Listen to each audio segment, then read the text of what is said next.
Watch this. D-Wade blocking LeBron last night. But that's what best friends do.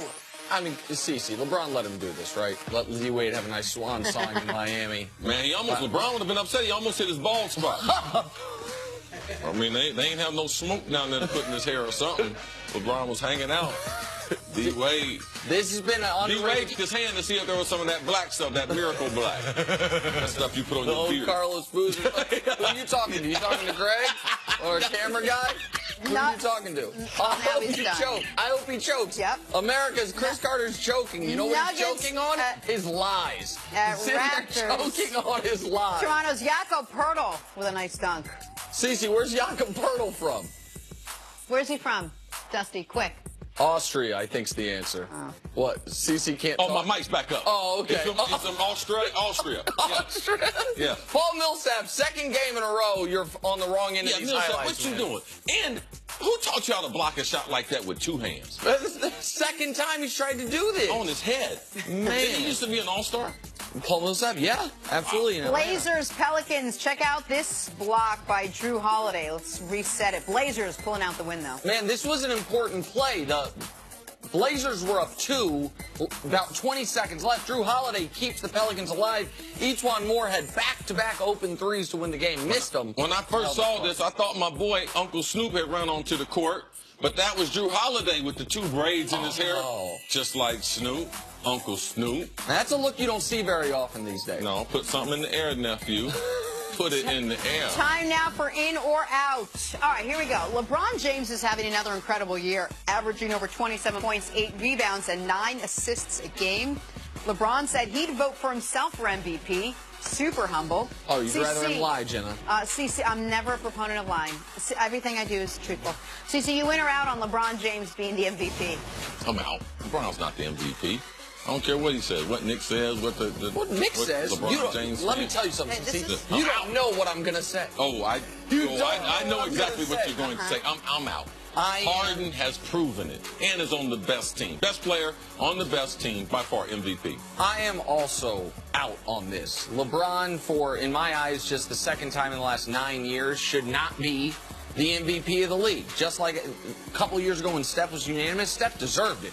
He was having a transcendent season on far and away the best team in the league. James Harden's having not quite a transcendent season, but an unreal season on far and away. 61 wins with... That's transcendent for that organization. Absolutely. 61 wins with 7 to go. We talked earlier about, man, when you get to 65 wins, you're in hallowed ground in NBA history. Only 20 teams have ever done it. James Harden, best player on the best team, who there's no holes in the resume this year because you shored up the defense somewhat. He's your MVP. LeBron's second on the ballot, but Harden's your MVP. No trophy. 65 wins, only 20 teams have done that. Yes, 15 of those have won the championship. Exactly right. Yeah. It's a learning situation here. Sticking with the NBA, Kevin Durant returns to the Warriors lineup Thursday night after missing some time with that rib injury. He'll be without Steph for at least 3 more weeks. Nick, you in or out on the Warriors winning the West without Steph Curry? Well, so when I was asked this question, the question was, can the Warriors win the West without Steph Curry? They can, but will they? Then I'm out. So I don't know how we have this set up. I'm being totally honest with you. Could they win it without Steph? Absolutely, they could win it. Would they be the favorites without Steph? No way. So I don't know if I'm supposed to say in or out. I don't know what the thing is. I'm so confused.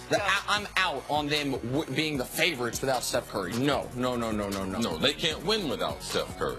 So I'm out. I'm totally out. I don't believe they can. They can't win without Clay. You don't believe they will? Nope, they can't win without Clay. They can't win without Steph.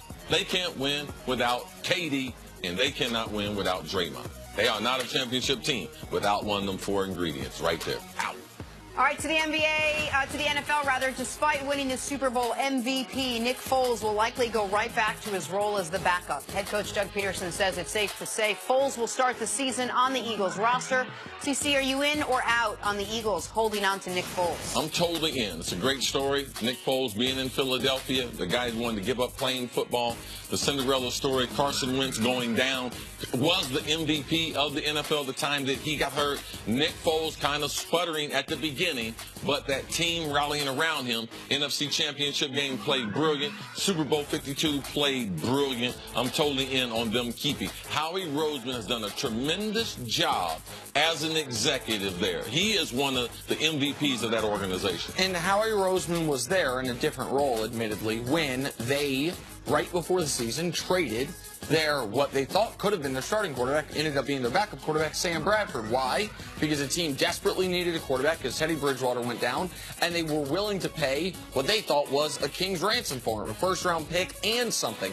If a similar situation comes up... Also, at that time, weren't they trying to start Carson Wentz? Weren't they trying to make sure that he was the starter? Why didn't they take any pressure by removing that guy who could be the starter by trading him? Absolutely. A lot of things would have to happen. Absolutely. But they are, by the way, this year, they are definitely starting Carson Wentz. The pressure component's not there.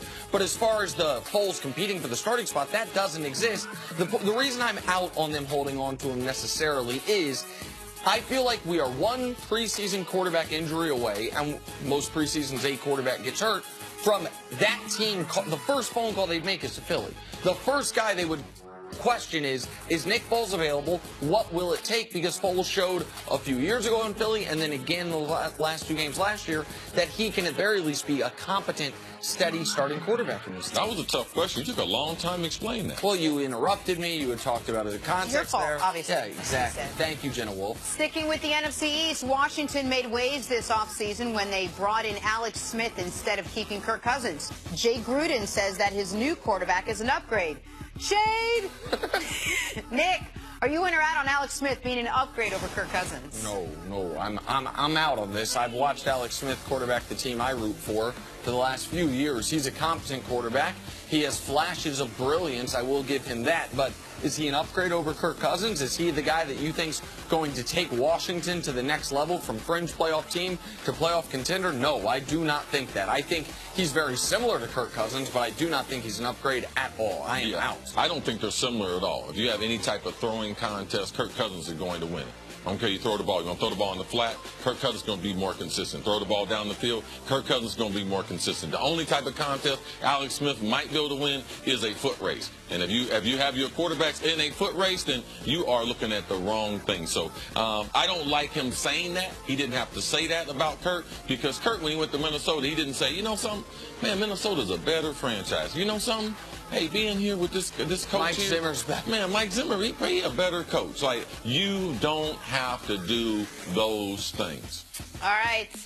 Finally, big expectations for said Cousins this season. That comes with $84 million guaranteed.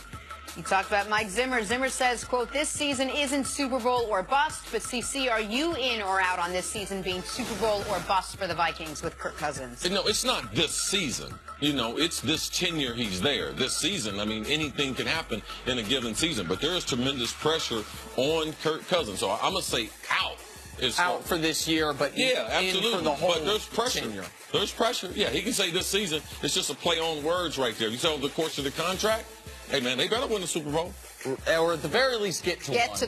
But I'm out on this as well. I just think it's too hard in a sport that has so few games. I think you could start a franchise, have it be the Pro Bowl roster from the year before. And it wouldn't be fair to say there it's Super Bowl or bust. There's too much randomness in the sport. What they have to do is get back at least to where they were last year. Be one of the final four finalists like they were last year, so I'm out on that as well. Good stuff. We'll take a break. We're back right after this. First things first.